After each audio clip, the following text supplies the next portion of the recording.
Good evening and welcome to This Week in Northern California. I'm Belva Davis. Joining me tonight on our news panel are Rachel Gordon, City Hall reporter for the San Francisco Chronicle; Scott Shafer, host of the California Report on KQED Public Radio; and Stu Wu, California political reporter with the Wall Street Journal. And we'll start with you, Stu, because you've got the freshest news. And that is that we have a budget. And the governor signed it just about an hour ago, and it came on day 100 of the fiscal year. We have been operating without a budget for 3 months now, and there's some good news and there's some bad news. The good news is that in the short term, the state might just avoid IOUs this year. The bad news is that, well, this doesn't really fix the problem for the next year, and it might not even actually fix it for this year, because the budget relies on some assumptions that might not go through. For one big thing is that the state is expecting in this budget that the federal government will chip in $5 billion. That's a couple more billion than the Legislative Analyst Office said they thought they were going to get.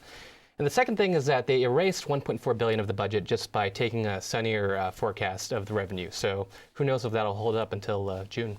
These are not unusual things to happen, though, in Sacramento, correct? They've use these accounting gimmicks every year. And actually this year they used a little bit less, but this means that come the fiscal year 2011, there's still going to be a pretty big budget deficit.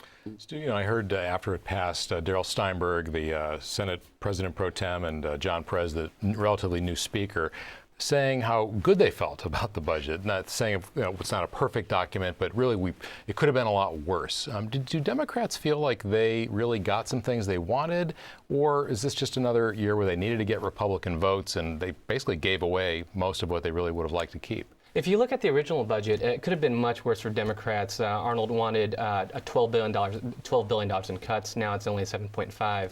And it could have been worse for the Republicans, too, but they got away without increasing taxes this year. So everybody got a little of what they wanted. I think the big thing for the Democrats was that Schwarzenegger proposed eliminating CalWORK's work for welfare program. And they were able to keep that, even though I just read that Schwarzenegger is going to line item veto about $400 million from that program. Can you tell us why that program is a favorite of his for cuts?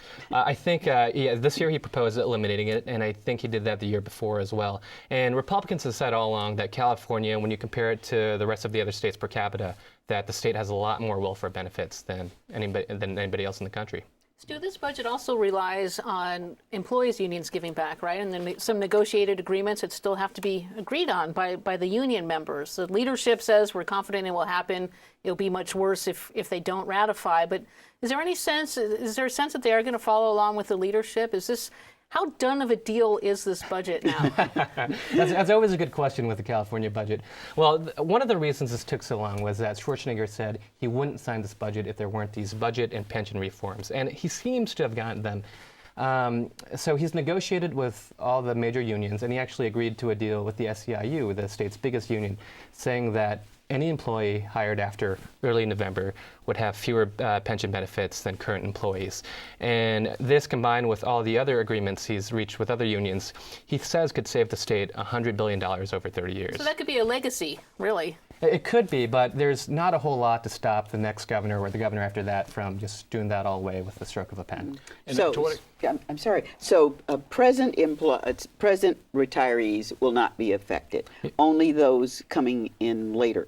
Did that help him in getting an agreement with the unions? That's correct. The unions fought really hard against this, and I think the only reason that Schwarzenegger didn't try to change current pension benefits was that there were some tricky legal obstacles in the way.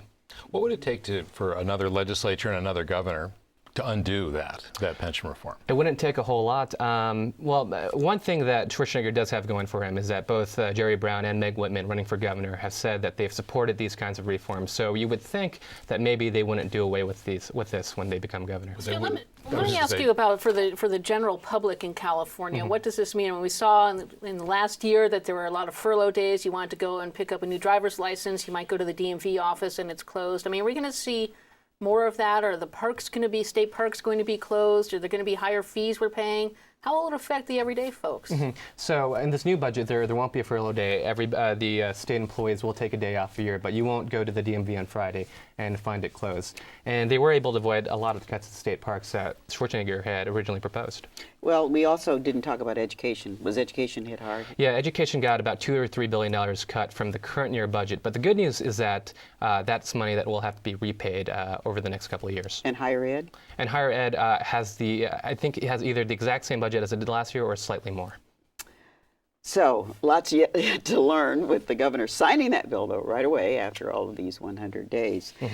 Let's turn now to the elections again, because they're just a few weeks away. And one of the races we haven't talked a great deal about is the Attorney General's race, but they just had a big debate. So, Scott, what's going on with the Attorney General's race? Well, Steve Cooley, the Republican nominee, the district attorney in Los Angeles, Kamala Harris, the DA here in San Francisco, squared off this week. And they are as different as night and day. Stark differences, yin-yang, whatever metaphor you want to use. And that's one thing they agree on. One of the few things they agree on is how different they are. You can just go right down the list of issues, and they disagree, whether it's on the environment, gay rights, death penalty, and they're very different kinds of people. I mean, Cooley is sort of the classic prosecutor.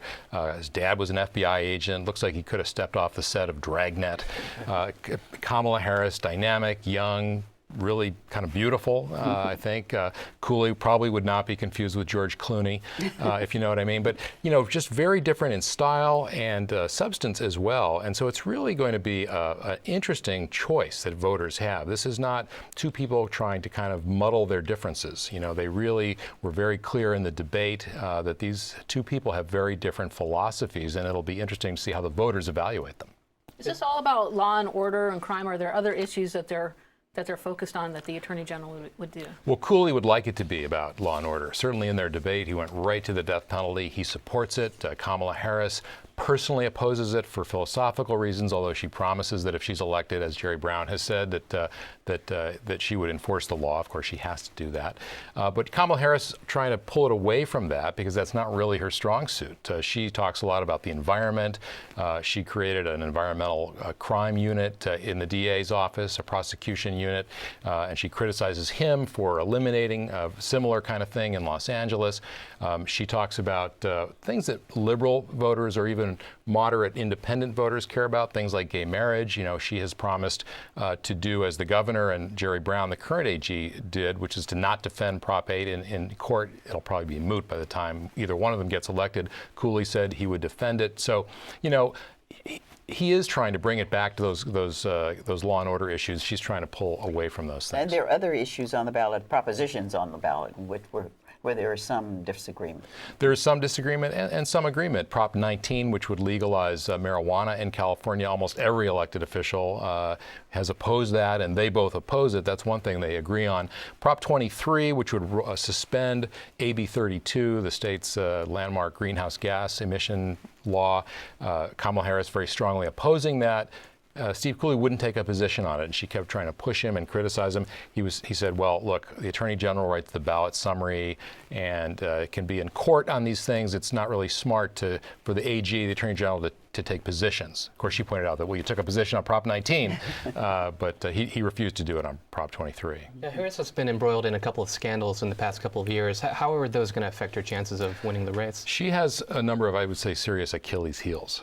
First of all, just in her first weeks in office, there was a San Francisco police officer, Isaac Espinoza, who was shot and killed.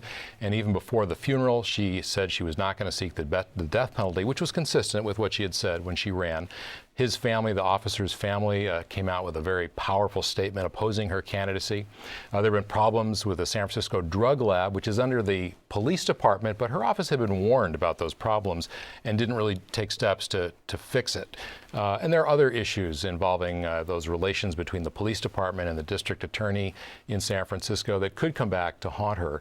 And they, interestingly enough, of course, you have to have money to go on television, to have ads to get those points across. And Cooley, in the final weeks, has more cash on hand, about $1.7 million, to Harris is 1.3. So he'll have the money to go up on TV. The question is, will it break through in this political season? And Cooley, the Republican, has done quite well in Los Angeles, which is not really the most conservative area of the state, Los Angeles proper. How has he kind of crossed over, do you think, to the voters?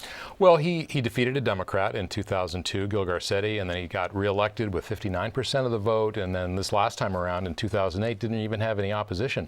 The one thing he's done, one of a number of things he's done to sort of reach out to moderate voters, I guess, is that he's taken a very nuanced position on 3 strikes and you're out.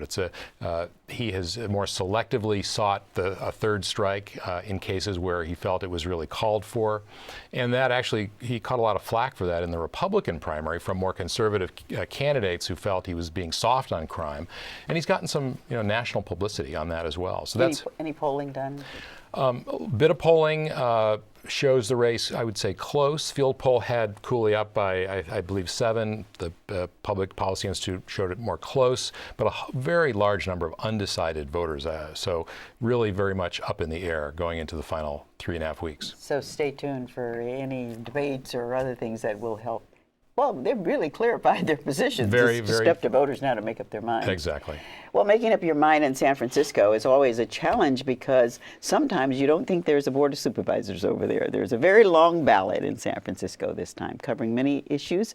Rachel Gordon, give us an idea. Well, let's start with pension reform. We were just talking about that at the state, and there's one measure that's probably the most contentious. A lot of money's being poured into that.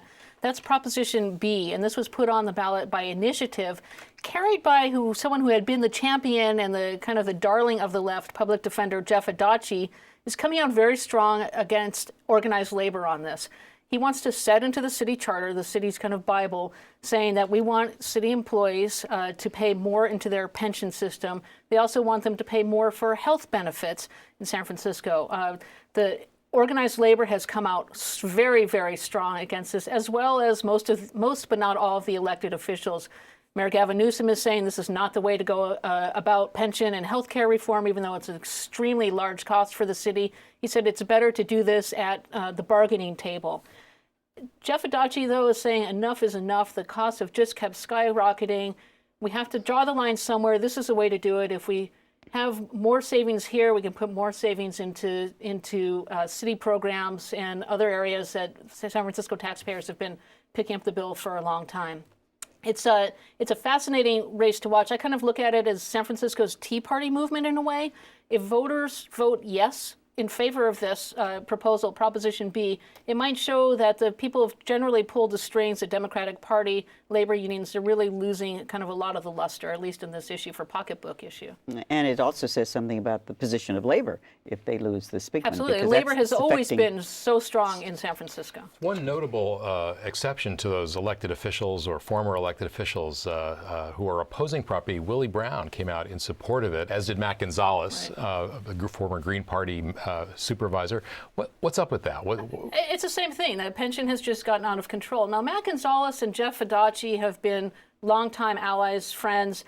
And I think Matt Gonzalez, when he was actually sworn in at the Board of Supervisors in 2000 and then took over as board president, he said that the progressives have to remake who they are. They can't just be kind of banning plastic bags and environmental issues, that they have to get to pocketbook issues, to populist issues, and this might be a way to kind of reset what the progressive movement's about. Well, let's go down the ballot a little more. Okay, let's do one more labor issue that's the hot button issue in San Francisco, and that's Proposition G, which would change the way that muni operators get paid. Right now, they are guaranteed the second highest wage of transit operators in the nation. They make a little under $30 an hour. It's guaranteed again in the city charter. What this does, another initiative drive in San Francisco, is it says take that out of the city charter, have them go to the bargaining table, and if you're able to do that, then the management would have more leverage to get changes on work rules, everything from discipline, scheduling, absenteeism. Right now, management's hands are tied. They don't really have a lot of leverage because if you can't negotiate pay, you can't negotiate a lot of things. But isn't that because there used to be so many incidents of muni workers walking off the job, tiring up the city? Wasn't this the compromise? And that was decades ago. I mean, this has been in the charter for about 40 years. There is a prohibition against going on strike in San Francisco if you're a muni operator. There's no prohibition, though, against sick outs, really, or slowing down the work rules. So Sorry, are there any legal problems with changing a labor contract at the ballot box? I mean, this is something that, especially with Prop B, that has been agreed to at the bargaining Right. table. A lot of people are saying with Prop B, again, the pension health benefits ordinance, that there might be real legal obstacles there. Jeff Adachi is confident that it will withstand the legal test. In fact, a part of it has already been struck down by the court. He's going forward with aspects that the court has not struck down yet. Yeah, with the Muni proposition, how will actual San Franciscans be affected by this? If it passes, can they expect better service? That's a $100,000 question, or with Muni, it's what's the budget, almost $750 million question.